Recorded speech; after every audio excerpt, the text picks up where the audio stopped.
Assalamualaikum warahmatullahi wabarakatuh. Perkenalkan, nama saya Mutiara Nur Fatimah Apriliani dari kelas manajemen 20E. Di sini saya akan menjelaskan materi 6 mengenai penganggaran dan perencanaan serta pengendalian. Anggaran atau budget yang merupakan komponen utama dari perencanaan adalah perencanaan keuangan untuk masa depan. Anggaran memuat tujuan dan tindakan dalam mencapai tujuan-tujuan tersebut.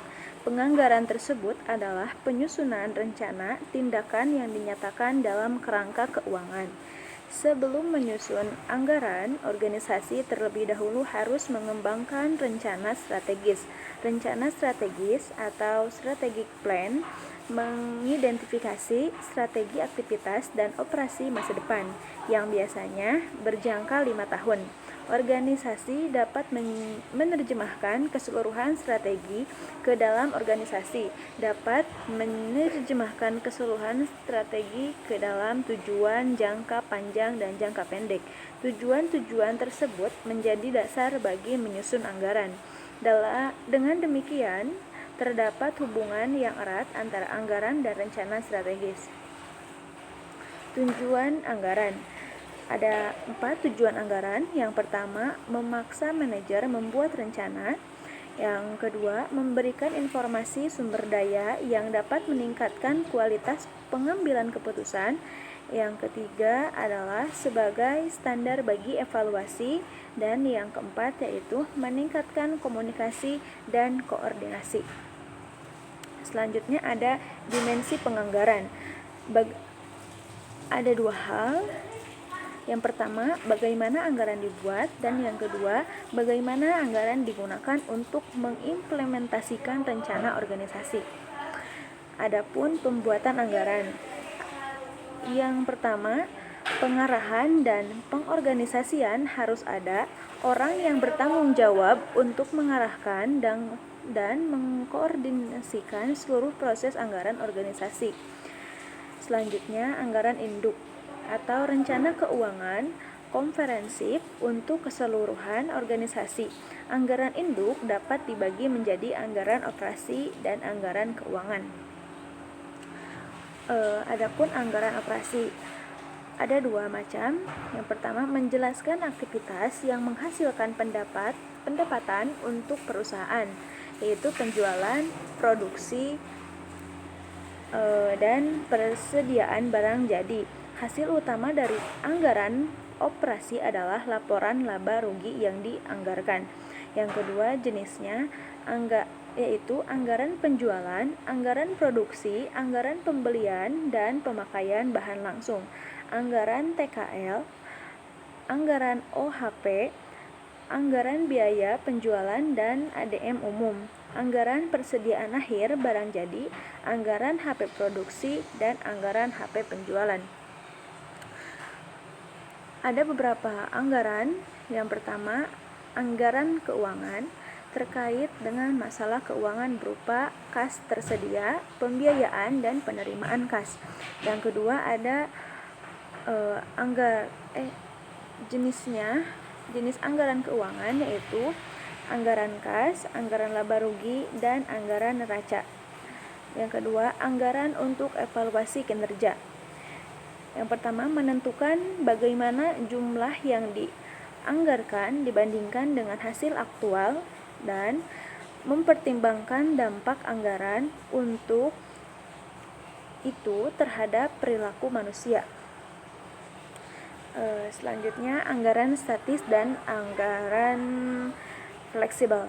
Anggaran statis adalah anggaran yang dibuat berdasarkan tingkat aktivitas yang sudah ditentukan.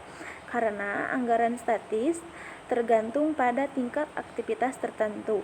Anggaran ini tidak begitu berguna bila digunakan untuk menyusun laporan kinerja. Untuk membuat laporan kinerja yang lebih berguna, biaya aktual dan biaya yang diharapkan harus dibandingkan pada tingkat aktivitas yang sama. Yang kedua adalah anggaran fleksibel. Anggaran fleksibel dapat digunakan untuk menyusun anggaran sebelum adanya tingkat aktivitas yang diharapkan dan dapat digunakan untuk menghitung beberapa biaya yang harus dikeluarkan pada tingkat aktivitas tertentu, dan dapat membantu para manajer menghadapi ketidakpastian dengan melihat hasil yang diharapkan pada berbagai tingkat aktivitas. Adapun dimensi perilaku terbagi menjadi dua. Dimensi perilaku positif terjadi bila tujuan dan setiap manajer sesuai dengan tujuan organisasi. Adapun perilaku disfungsional merupakan perilaku individu yang memiliki konflik dasar dari tujuan organisasi. Adapun jenis anggaran lainnya, anggaran operasi untuk perusahaan dagang dan jasa. Pada perusahaan dagang, anggaran produksi diganti dengan anggaran pembelian barang dagang. Anggaran ini mengidentifikasi kuantitas setiap jenis barang yang harus dibeli untuk dijual kembali, biaya per unit setiap jenis barang, dan total biaya pembelian. Bentuk anggaran ini sama dengan anggaran bahan langsung pada perusahaan manufaktur. Perbedaan lain antara anggaran operasi pada perusahaan manufaktur dan dagang adalah tidak adanya anggaran bahan langsung dan tenaga kerja langsung dalam perusahaan dagang. Pada perusahaan jasa yang mencari laba, anggaran penjualan juga merupakan anggaran produksi. Anggaran penjualan mengidentifikasi setiap jasa serta kuantitasnya yang akan dijual, karena tidak memiliki persediaan barang jadi. Jasa yang diberikan merupakan jasa yang terjual. Selanjutnya, penganggaran dasar nol atau zero base budget. Pendekatan tradisional pada penganggaran adalah pendekatan inkremental. Penganggaran inkremental atau baseline dimulai dari anggaran tahun lalu dan menambahkan atau mengurangi anggaran tersebut sehingga menggambarkan perubahan yang diasumsikan untuk tahun yang akan datang. Penganggaran dasar nol adalah sebuah pendekatan alternatif, tidak seperti penganggaran inkremental. Tingkat anggaran tahun sebelumnya tidak terlalu diperhatikan. Operasi yang sedang berlangsung dianalisis dan kelangsungan kegiatan atau operasi dipertimbangkan atas dasar kebutuhan atau kegunaannya bagi organisasi. Beban untuk membuktikan kegunaan pengeluaran uang diberikan kepada setiap manajer. Paket keputusan adalah deskripsi jasa yang berkaitan dengan biaya yang dapat atau ingin ditawarkan oleh unit pengambilan keputusan. Mungkin hanya itu yang dapat saya sampaikan. Kurang lebihnya mohon maaf. Wassalamualaikum warahmatullahi wabarakatuh.